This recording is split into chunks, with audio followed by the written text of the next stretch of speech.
Assalamu alaikum. I am Tanzila Khanam and this is Psychology Basics Intermediate Lectures of Psychology. हम psychology में personality की जो theories हैं उनके बारे में बात कर रहे हैं। अभी तक हम दो कैटेगरीज थ्योरीज की पढ़ चुके हैं, जिसमें एक टाइप ऑफ पर्सनालिटी थ्योरीज था कि किस तरह से डिफरेंट टाइप्स में पर्सनालिटी को डिवाइड किया जाता है, और दूसरा हमारा लेक्चर था ट्रेड थ्योरीज के मुताबिक। अब तीसरी कैटेगरी जो पर्सनालिटी थ्योरीज की आपके सिलेबस में इंक्लूडेड है वो है मॉडर्न थ्योरीज ऑफ पर्सनालिटी, जिसमें आज हम करेंगे फ्राइड्स थ्योरी ऑफ पर्सनालिटी।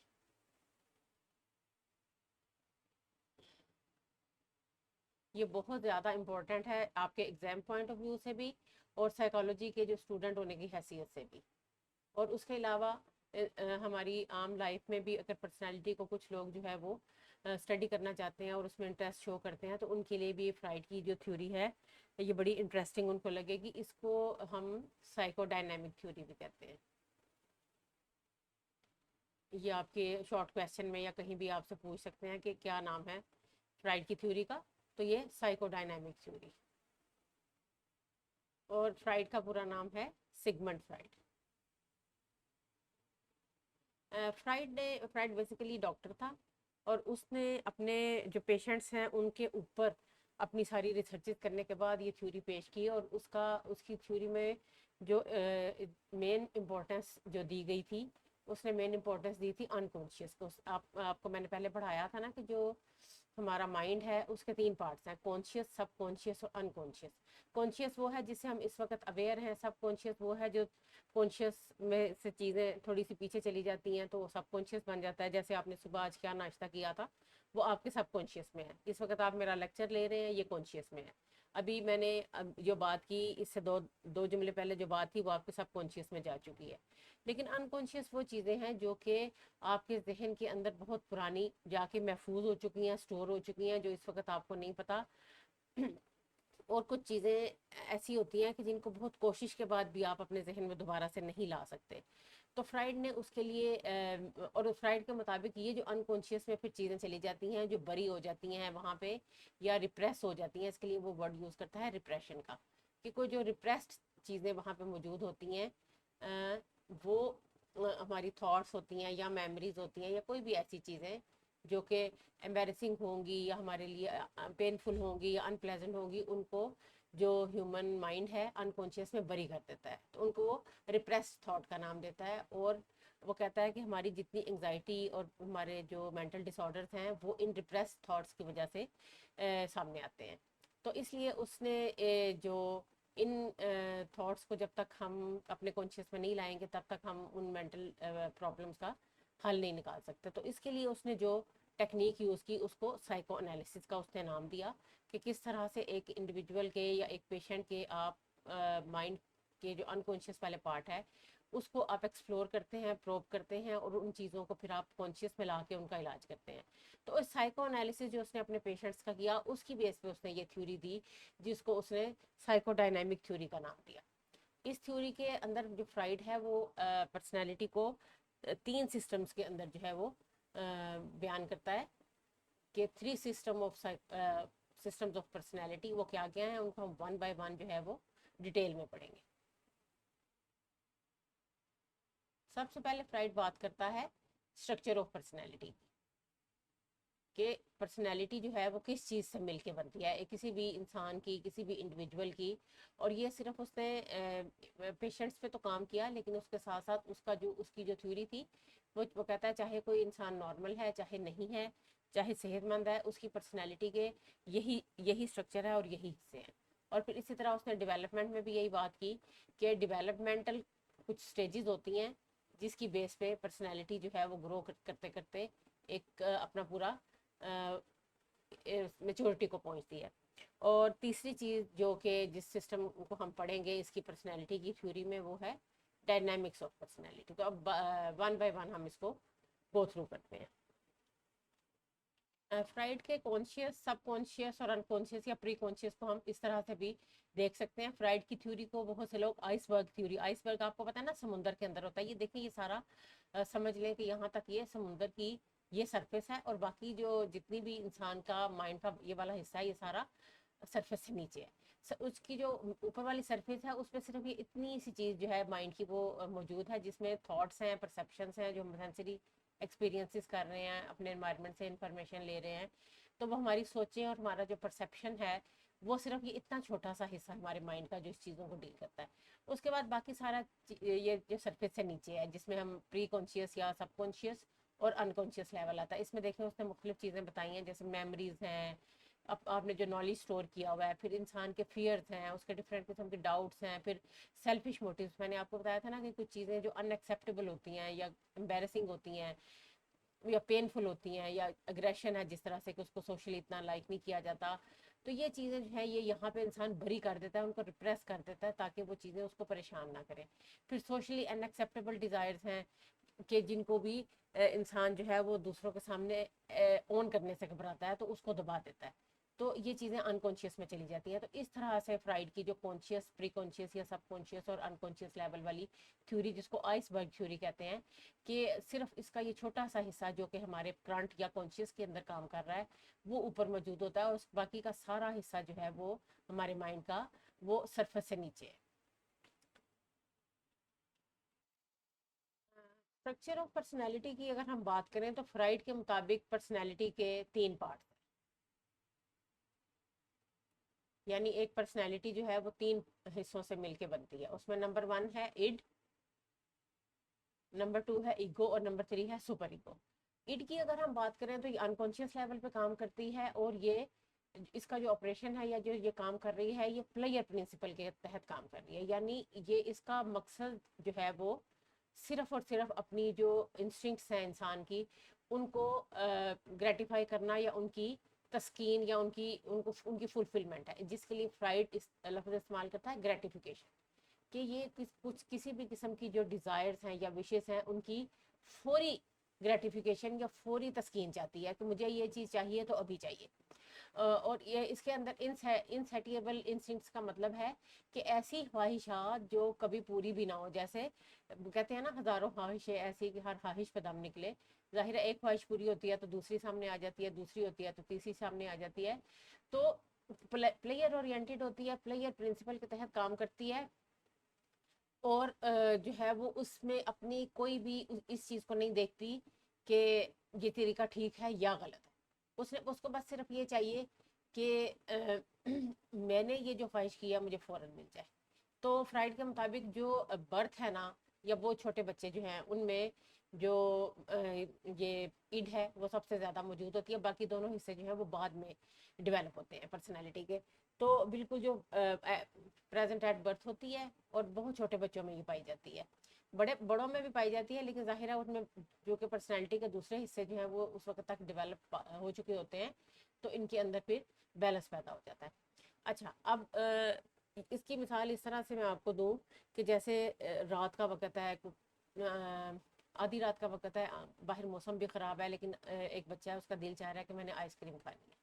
अब इस वक्त फ्रीज़र में भी आइसक्रीम नहीं पड़ी हुई, लेकिन बच्चा जो है वो रो रहा है और वो ज़िद कर रहा है और चीज़ें उठा के फेंक रहा है, और बहुत ज़्यादा टेंट्रम शो कर रहा है कि नहीं मैंने तो आइसक्रीम खानी ही खानी है। तो वो क्या है, यहाँ पे वो इड काम कर रही है, उसको खुशी चाहिए, अपनी जो उसकी नीड है उसकी सेटिस्फेक्शन चाहिए। आप उसको ये नहीं समझा सकते कि इस वक्त दुकानें भी बंद हैं, आप ताले तोड़ के तो नहीं ला सकते। वो तो यही कहेगा कि आप जहाँ जहाँ से मर्जी जाएं, दुकान का शीशा तोड़े और ले आए। तो ये क्या है, ये इड है। दूसरा जो पार्ट होता है इसका फ्राइड के मुताबिक पर्सनालिटी को के स्ट्रक्चर का, वो है ईगो। ईगो कॉन्शियस लेवल होती है पे काम करती है, और ये रियलिटी प्रिंसिपल के तहत काम कर रही होती है। यानी ये इस चीज़ के पे बताती है, जैसे अगर हम वही आइसक्रीम वाली मिसाल लें, तो उसमें ये इंसान को ये बताती है कि इस वक्त रात है, दुकानें बंद हैं, मौसम ख़राब है, जब सुबह होगी दुकानें खुलेंगे तो हम ले लेंगे। मतलब वो चीज़ को थोड़ा सा, जो ग्रेटिफिकेशन को थोड़ा सा डिले करती है, इमीडिएट ग्रेटिफिकेशन की बजाय उसको डिले करती है कि ठीक है हम कंप्रोमाइज़ कर लेंगे, हम जो है कोई दरमियानी रास्ता निकाल लेते हैं। और ये क्या है कि ये इड और सुपर ईगो के दरमियान जो कॉन्फ्लिक्ट्स हैं उनको ये बैलेंस करती है। इसका जो मेन काम है वो इड और सुपर ईगो के दरमियान बैलेंस कायम रखना है। जो तीसरा पार्ट है ना वो है सुपर ईगो। ये फ्राइड कहता है ये सबसे एंड में जो है वो डेवलप होता है, और ख़ास तौर पे जब सोशलाइजेशन के प्रोसेस के थ्रू जब अब इंसान की ट्रेनिंग हो रही होती है, उसको सोशल नॉर्म्स सिखाए जा रहे होते हैं, उसको मोरल नॉर्म्स मोरालिटी सिखाई जा रही होती है, तो आपकी सोसाइटी के नाम और आपकी जो मोरल वैल्यूज़ है ना वो सारी राइट एंड रॉन्ग की, तो ये काम करती है मोरल प्रिंसिपल के तहत कि आपकी क्या चीज़ सही है, क्या चीज़ गलत है, झूठ बोलना गलत है, चोरी करना गलत है, सच बोलना सही है, किसी की चीज़ उससे पूछ के लेना सही है। तो ये क्या करती है कि ये मोरल प्रिंसिपल के तहत काम करती है, क्या चीज़ राइट है और क्या चीज़ रॉन्ग है, और यही वो चीज़ है जिसको हम ज़मीर कहते हैं, हमारा जो कॉन्शियस जिसको हम कहते हैं, कि हम कहते हैं ना हमारा ज़मीर हमें इस चीज़ की इजाज़त नहीं देता, तो क्या है वो, ये सुपर ईगो ही है जो वहाँ पे काम कर रही होती है। अब मसला ये होता है कि जो इड है वो कहती है कि मुझे ये इमीडिएट चाहिए चीज़, और सुपर ईगो जो है वो कहती है कि नहीं ये तो चीज़ गलत है, ये हमने लेनी नहीं, डिसेंट लोग तो इस तरीके से काम नहीं करते जिस तरह से तुम चाह रही हो। अब इड जो है उसको फ़ौरन चाहिए, सुपर ईगो जो है वो रोक रही है, तो ईगो जो है वो इनके दरमियान बैलेंस कायम करने की कोशिश करती है। इड और सुपर ईगो के कॉन्फ्लिक्ट से इंसान जो है उसके अंदर डिफरेंट किस्म के प्रॉब्लम्स पैदा होते हैं, कॉन्फ्लिक्ट्स पैदा होते हैं, एंग्जाइटी पैदा होती है, डिफरेंट मेंटल हेल्थ इश्यूज पैदा होते हैं, और उनको बैलेंस करने के लिए जो है फिर ईगो डिफरेंट किस्म के जो है वो कुछ तरीके इस्तेमाल करती है, जो अभी आपके सिलेबस में तो नहीं है लेकिन आप उनको पढ़ सकते हैं, उनको हम डिफेंस मैकेनिज्म्स कहते हैं। ये ईगो काम तो कर रही होती है कॉन्शियस लेवल पे, लेकिन ये जो डिफेंस मैकेनिज्म्स वो इन दोनों को बैलेंस करने के लिए यूज़ करती है, वो अनकॉन्शियस लेवल पे यूज़ कर रही होती है ताकि इड और सुपर ईगो के दरमियान एक बैलेंस कायम रखा जा सके।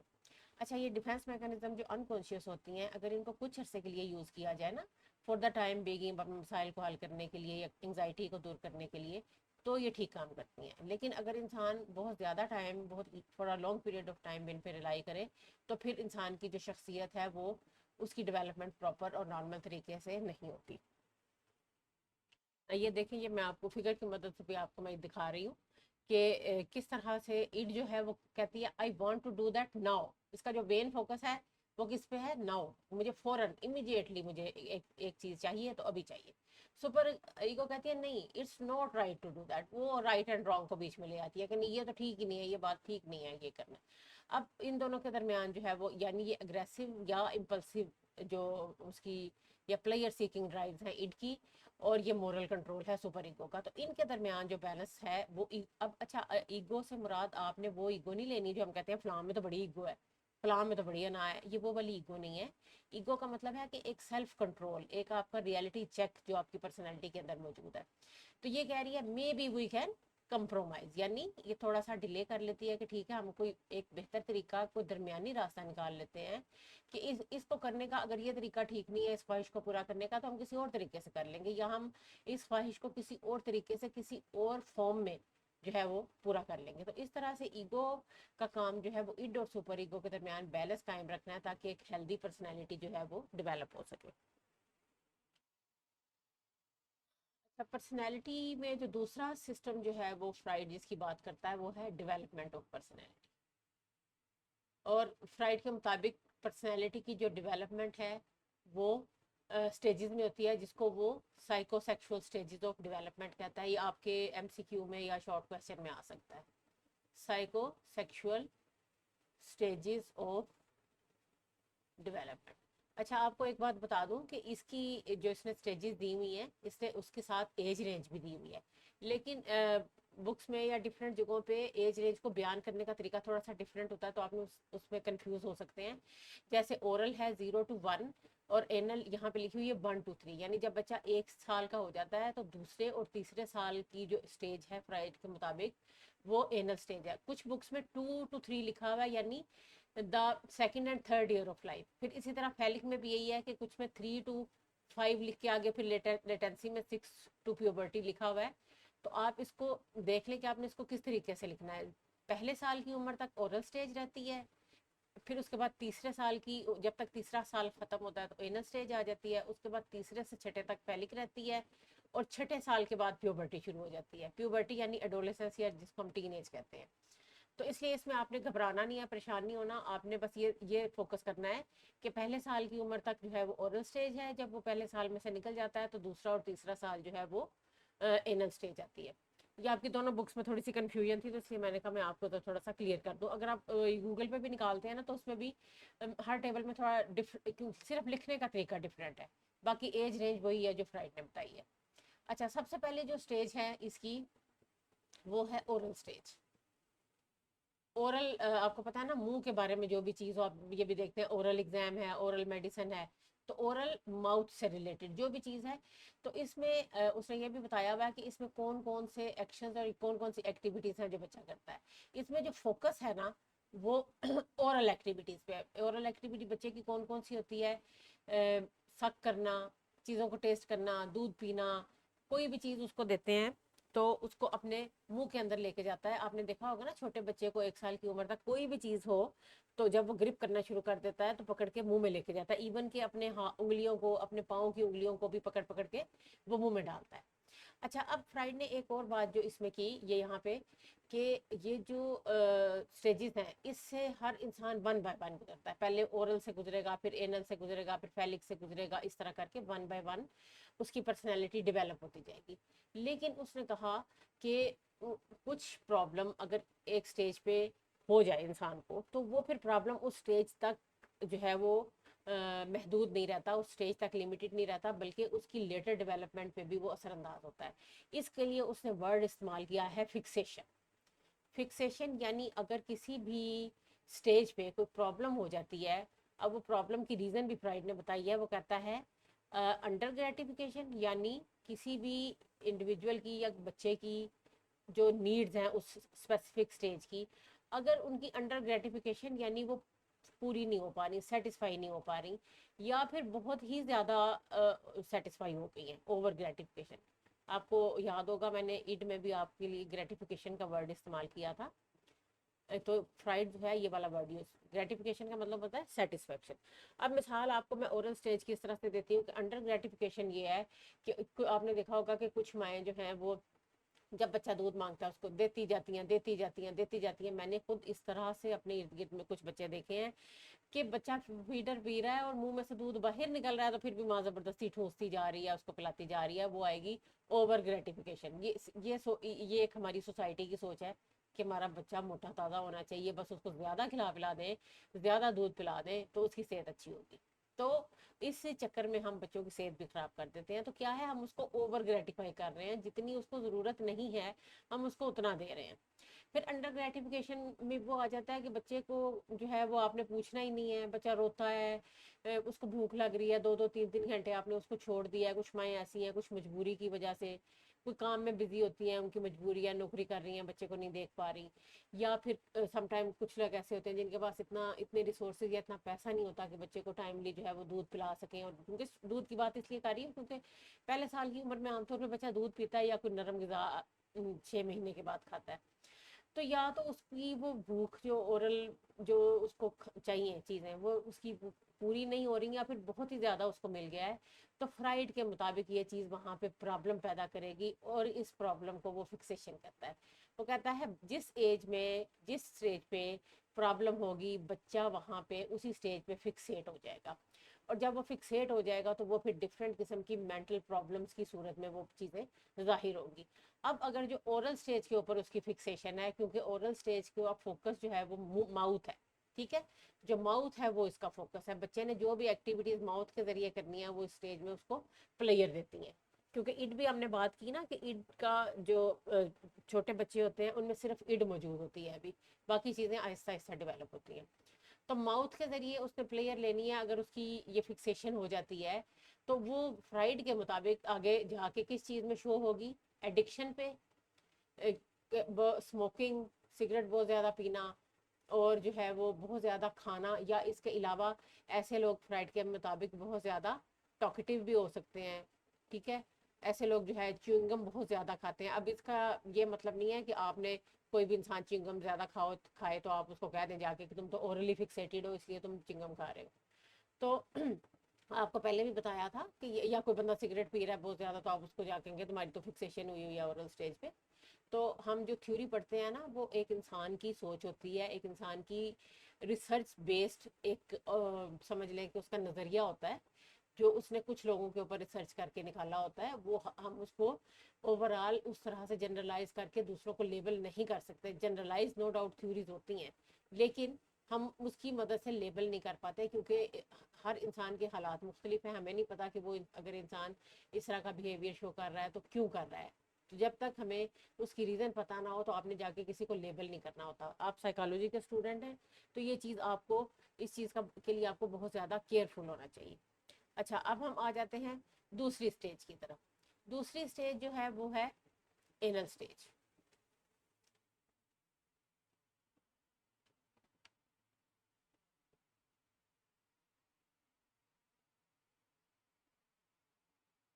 अच्छा, ये जैसे नाम से ही आपको पता चल रहा है कि इसमें जो फोकस है वो एनस के ऊपर है बच्चे का।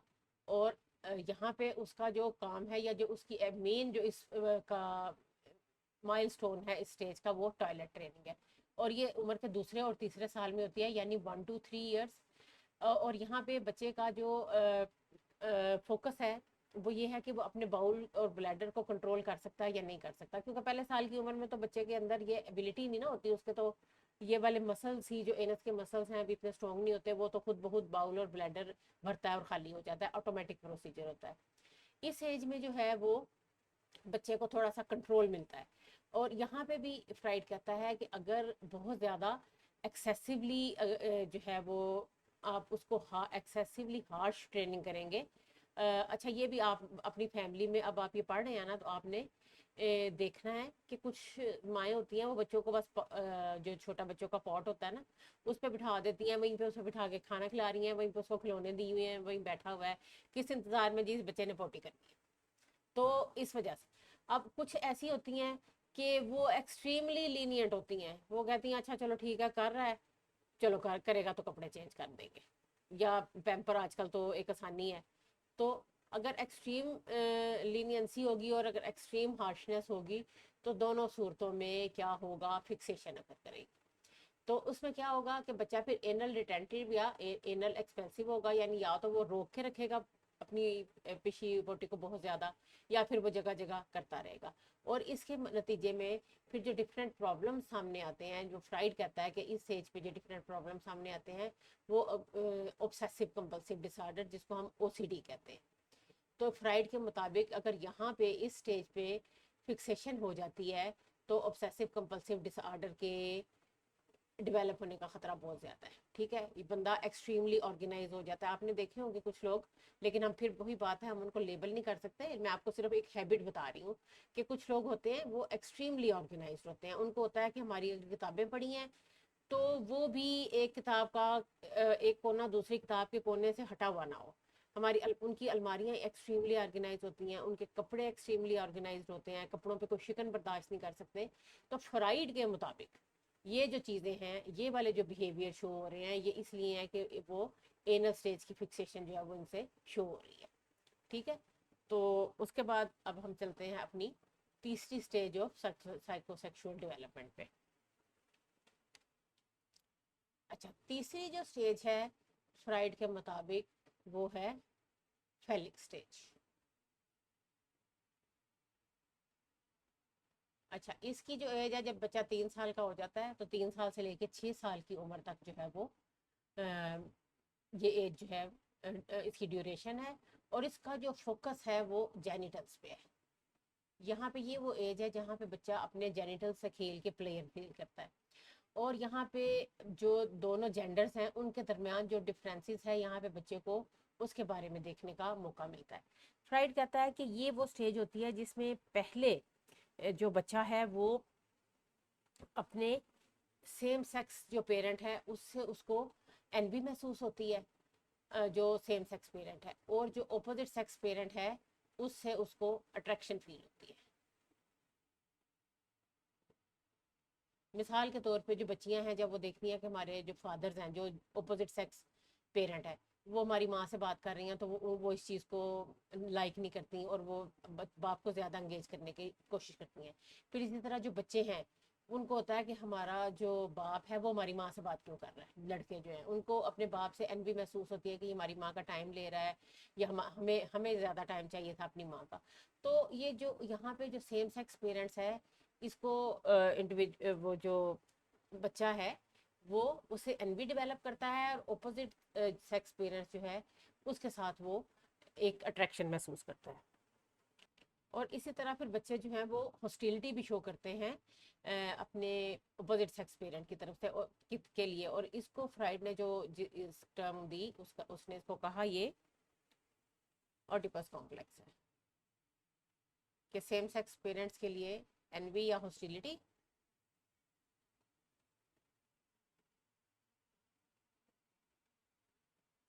और ऑपोजिट सेक्स पेरेंट्स के लिए लाइकिंग, स्ट्रॉन्ग लाइकिंग। तो इसको उसने ऑडिपस कॉम्प्लेक्स का नाम दिया।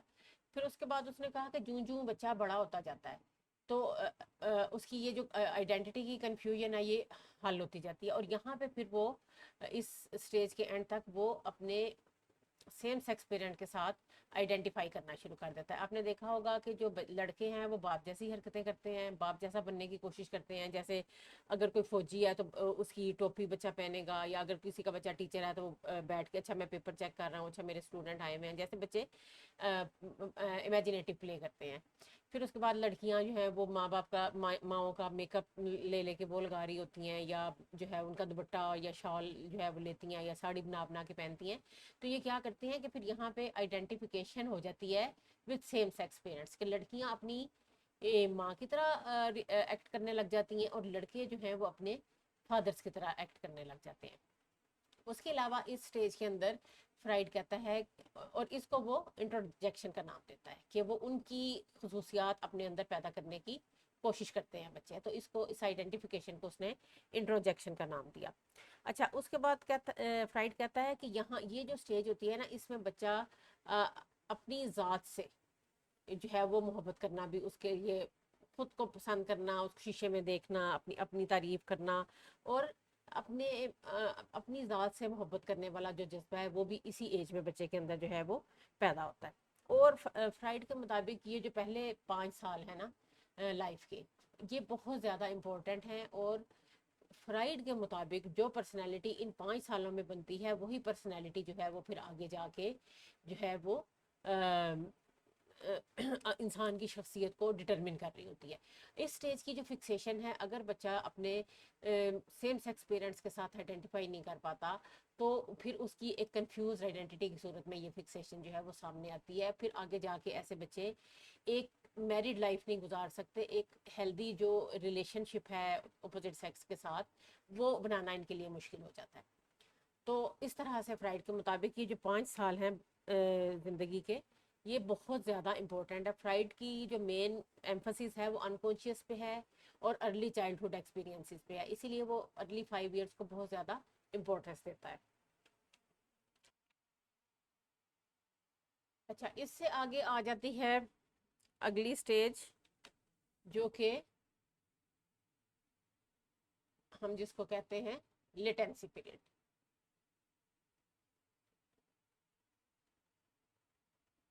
लेटेंसी का मतलब होता है ना छुपा होना, हिडन होना। ये वो चीज़ है कि जिसमें फ्राइड के मुताबिक जो बड़ा एक साइकोलॉजिकल पीस जो है वो इंसान की ज़िंदगी में होता है। उसकी ज़िंदगी में ये जो पहले एक प्रेशर्स थे, सेक्सुअल प्रेशर्स थे या इंस्टिंक्ट्स के जो प्रेशर थे शुरू में ओरल और रेनल स्टेज पे, तो ये चीज़ें जो है ना ये थोड़ी देर के लिए समझ लें कि अंडरग्राउंड चली जाती हैं, पीछे चली जाती हैं, छुप जाती हैं। और यहाँ पे और जैसे हमने फैलिक स्टेज में पढ़ा कि जो बच्चा है उसका फोकस अपने ऊपर, सेल्फ लव के ऊपर बहुत ज़्यादा होता है। तो ये वो चीज़ें हैं जब उसके वो इन सारे प्रेशर से आज़ाद होके तो पीयर एंड सोशल रिलेशनशिप्स बनाता है। सोशल रिलेशनशिप जो है वो सोशल इंटरेक्शंस के साथ आते हैं। पीयर का मतलब होता है कि अपने जो आपके फ्रेंड्स हैं, आपके सेम एज ग्रुप के जो हैं वो लोग, उनके साथ मिलना जुलना, उनके साथ इंटरेक्ट करना, चीज़ों को सीखना। फिर यहाँ पे जो उसका ज़्यादा फोकस है वो उसकी स्टडीज़ पे होता है। फिर उसके अलावा स्टडीज़ के अलावा डिफरेंट किस्म की जो गेम्स हैं वो भी इसके अंदर आ जाती हैं। फिर यहाँ से जो है गेम्स के अलावा फिर उसकी जो दूसरी कोई फेवरेट एक्टिविटीज़ जो इंसान उसकी हॉबीज़ हैं, उसकी दूसरी चीज़ें हैं जिनमें वो दूसरे लोगों के साथ मिलके सोशल रिलेशन बना के तो चल रहा होता है। तो इस यहाँ पे उसका जो फोकस है वो अपने से बाहर चला जाता है। और यहाँ पे वो अपने जेंडर रोल्स को भी समझ रहा होता है। लड़का है तो वो अपने रोल को समझता है कि उसने किस तरह से अपनी ज़िंदगी को लेके चलना है। लड़की है तो उसको पता चलता है कि उसकी जेंडर के मुताबिक आगे उसके क्या रोल्स हैं। और इस स्टेज पे अगर जो है यहाँ पे वो यहाँ पे ईगो जो है वो उसकी भी ग्रोथ जो है यहाँ पे हो जाती है, और जो इंडिविजुअल है वो अपने मोरल और स्टैंडर्ड जो है वो सोसाइटी के स्टैंडर्ड्स भी और मोरल स्टैंडर्ड भी, यानी ईगो और सुपर ईगो दोनों की यहाँ पे डेवलपमेंट शुरू हो गई है। तो इंसान जो है वो ये चीज़ें सीखता है। अब यहाँ पे अगर एक इंसान जो है वो ये सब चीज़ें अपने सोशल रिलेशनशिप नहीं बना सकता, तो उसके अंदर ये सोशल स्किल्स और जो कॉन्फिडेंस है इसके अंदर प्रॉब्लम्स आती हैं। फिर इंसान जो है वो जैसे सोशल एंजाइटी का शिकार हो जाता है, दूसरे लोगों से मिल नहीं पाता, अपनी ज़िंदगी में उस तरह से कामयाब नहीं हो पाता, अगर यहाँ पे वो इस स्टेज को हेल्दी अंदाज में वो यहाँ पे उसकी डेवलपमेंट नहीं होती या वो प्रॉब्लम्स को सॉल्व नहीं कर पाता, तो फिर जो है वो उसकी ये स्किल्स और उसका ये जो कॉन्फिडेंस जो है वो इफेक्ट होता है। जो सबसे लास्ट स्टेज है वो है जेनिटल पीरियड। ये वो पीरियड है जो कि प्यूबर्टी के बाद शुरू होता है, और फिर अब उसके बाद आगे ये चलता रहता है एडल्टहुड तक।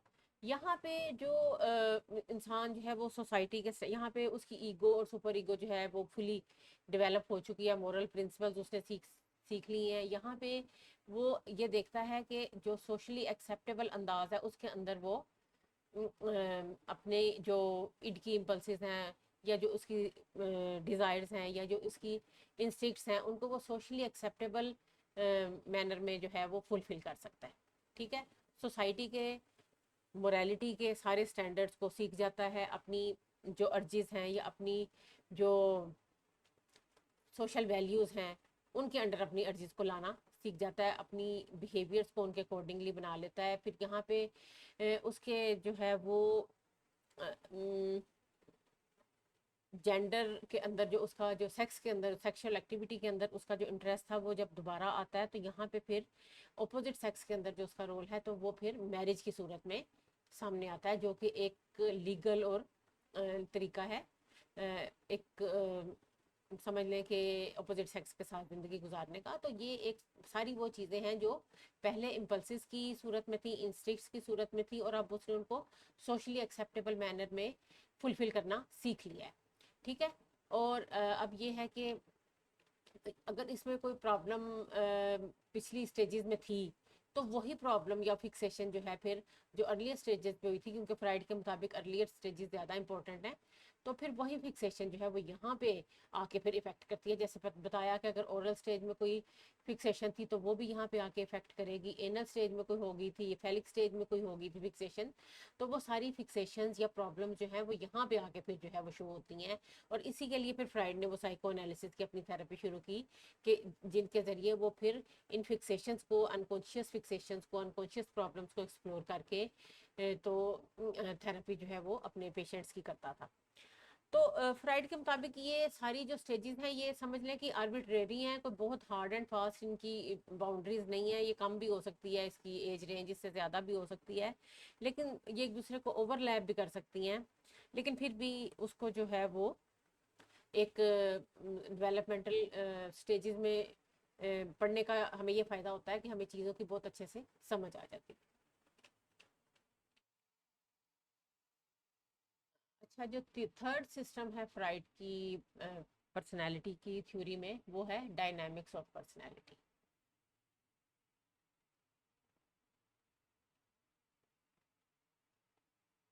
फ्राइड के मुताबिक जो डायनामिक्स ऑफ पर्सनालिटी है वो टू इंस्टिंक्ट्स के ऊपर बेस कर रही है, और ये दोनों इंस्टिंक्ट्स जो हैं वो अपोजिंग और या कॉन्फ्लिक्टिंग फोर्सेस हैं। नंबर वन है इरोस, जिसको वो लाइफ इंस्टिंक्ट कहता है। ये वो चीज़ है जो कि हमारे सर्वाइवल के लिए ज़रूरी है, और इसको वो कहता है ये कंस्ट्रक्टिव फोर्स है, यानी कैसी, जो प्रोडक्टिव या कंस्ट्रक्टिव, जो कि चीज़ों को बनाने में, चीज़ों को सेट करने में काम आती है।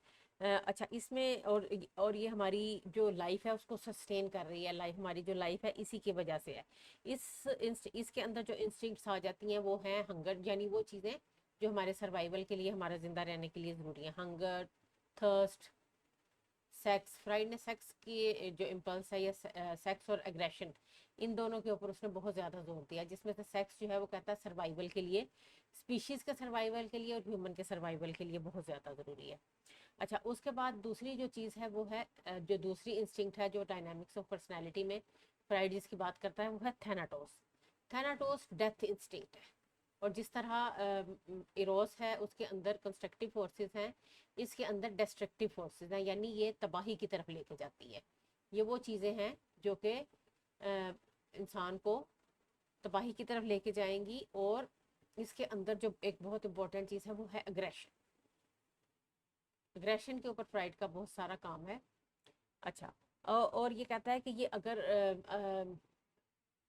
इंसान के अंदर की तरफ डायरेक्ट हो जाए तो ये सुइसाइड की तरफ भी लेके जा सकती हैं, और अगर बाहर की तरफ चली गई हैं तो फिर ये और इसका जो अल्टीमेट तो एग्रेशन की सूरत में सामने आएंगी, और इसका जो अल्टीमेट जो रिजल्ट है वो डेथ है। तो ये थी फ्राइड की थ्योरी। इस पे क्रिटिसिज्म बहुत ज़्यादा किया गया कि इसने जो है वो अर्ली चाइल्डहुड पे और अनकॉन्शियस पे बहुत ज़्यादा फोकस किया है, और इसने जो करंट जो प्रेजेंट मोमेंट है या प्रेजेंट टाइम है उसको बहुत ज़्यादा जो है वो ओवरलुक कर दिया और उसके बारे में बात नहीं की। लेकिन इसके बावजूद फ्राइड जो है वो बहुत एक इम्पॉर्टेंट पर्सनैलिटी है, बहुत फेमस पर्सनैलिटी है हमारी साइकोलॉजी की हिस्ट्री में, और इसका बहुत ज़्यादा इन्फ्लुएंस है इसके ऊपर। अभी तक इसके जो कॉन्सेप्ट्स हैं ये ईगो, सुपर ईगो, अनकॉन्शियस वाले, ये सारे यूज़ हो रहे हैं थेरेपी में भी और थ्योरीज में भी। तो इसके बाद फिर कुछ इसके साथी जो थे इससे अलग हो गए, और उन्होंने उसकी अपनी जो थ्योरीज हैं उनके अंदर सेक्स और एग्रेशन से हट के उन्होंने उसके अंदर सोशल लाइफ और सोशल चीज़ों को भी जो है वो अंदर शामिल करना शुरू किया। तो ये था हमारा फ्राइड की ये मॉडर्न थ्योरीज ऑफ पर्सनैलिटी में हमने जो आज थ्योरी पढ़ी, फ्राइड की थ्योरी ऑफ पर्सनैलिटी, जिसमें हमने ये पढ़ा कि फ्राइड किस तरह से बात करता है स्ट्रक्चर ऑफ पर्सनैलिटी की, और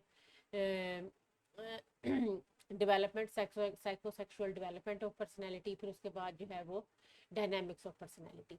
तो ये सारा जो है हमारी आज की पूरी थ्योरी थी। उम्मीद है आपको ये पसंद आएगी, आपको फ़ायदा देगी। ऐसा है तो मेरी वीडियो को लाइक करें, शेयर करें, मेरे चैनल को सब्सक्राइब करें। Thanks for watching.